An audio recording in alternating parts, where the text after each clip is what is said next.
And here it is, the presidential dollar coins from the United States of America for the year 2009. So we'll go through the presidentials. This is a funny presidential group. So there's 4 presidential coins in these years. 2 of the presidents from the 2009 series died in office. This is a William Henry Harrison. It says, "In God We Trust," down below it, 9th president, 1841. And he started in 1841. When did he finish? And unfortunately for William Henry Harrison, he finished in 1841. He caught pneumonia at his inauguration and died 31 days into his term. He died on April 4th, 1841. Back then, the presidents were inaugurated on March 4th. So he was president from March 4th to April 4th, 1841, and then he died. So he's the shortest, obviously, serving president. And see, there's the pluribus unum.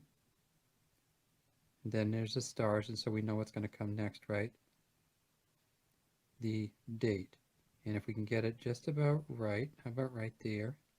We see this says 2009, and then we get to here.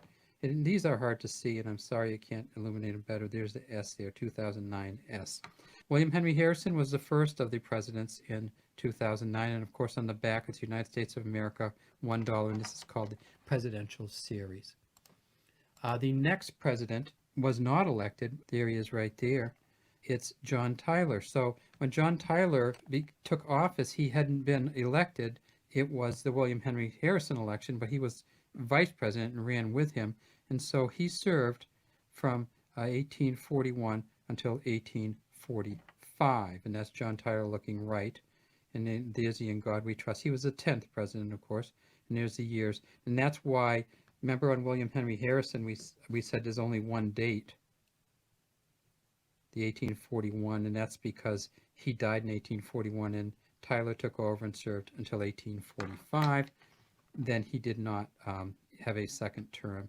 And again, we turn these up and we can see. Now, one of the things that people have some discussion about is which way is the writing facing.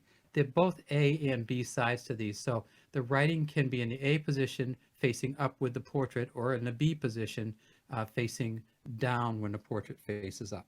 So you could get either one on these. So, and there's the 2009, and there's the S. Who's next? James K. Polk. And again, it's "In God We Trust." He was the 11th president, James K. Polk.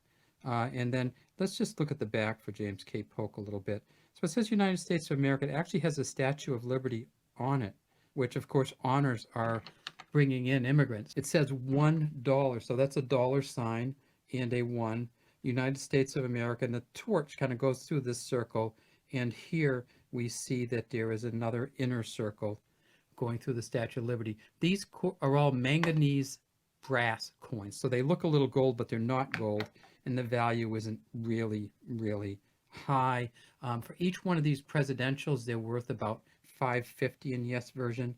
And the Sacagawea, in part because it's so well designed, this Sacagawea is the valuable coin of the 5 here.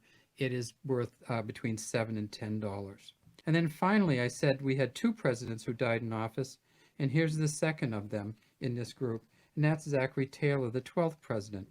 And we see down underneath it says "In God We Trust" down here, 12th president, 1849 to 1850. So now we got another guy here, and that's only a year plus, right? Well, he lived for 16 months and he had stomach cancer. He was a hero of the Mexican-American War. So not a lot of bright lights in the Zachary Taylor administration. And when I looked him up to look at him, they said he was, he was known as being America's most forgettable president. And there we see it's a 2009 S on this also. So we have Taylor and Harrison, the 2 that died in office in this group. Then of course we have Sacagawea. Then we have Polk, and then we have Tyler. And that's our 2009 $1 United States coin set. Thanks to everybody for watching. We'd love to have you subscribe to our channel and leave any comments you might have in the comments section.